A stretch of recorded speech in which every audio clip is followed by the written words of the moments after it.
Hi, I'm Matt Kinney from FİNE Woodworking. Welcome back to the video workshop. This time around we'll be making boxes. They're always fun to make and they're always a challenge, no matter what your skill level. I've got two boxes in store for you. The first one is something of a beginner's box. It's got miter joints. The other one is more challenging. It involves a masterclass joint that combines both dovetails and miters.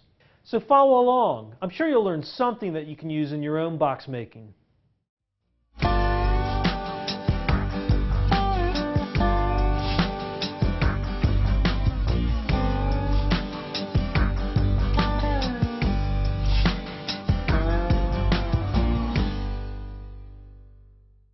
The first box is the easiest to make. It's got miter joints, and I'll show you how to cut those accurately with a great technique at the router table. Then I'll show you how to cut the slots for the splines at the table saw using a really simple jig.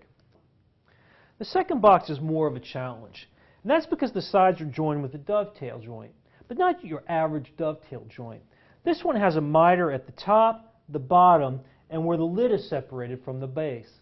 I'll show you how to get tight miters at those places using a chisel and a simple guide.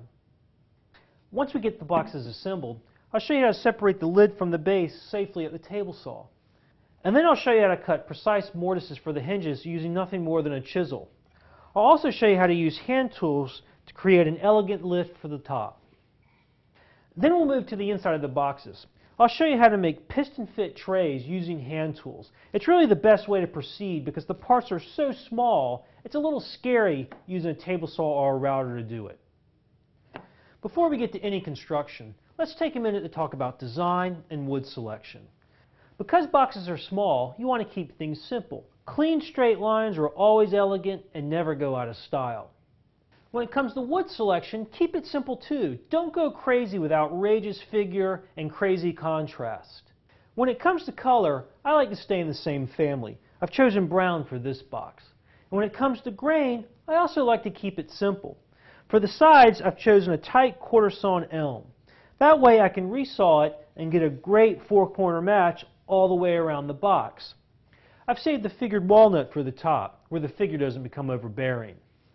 For the trays, I've chosen brown oak, which is in the same color family, but it's a much lighter color.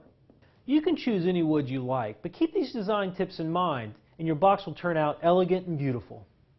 So head out to the lumber yard and buy yourself some beautiful wood. Then I'll meet you in the shop and show you how to make these great boxes.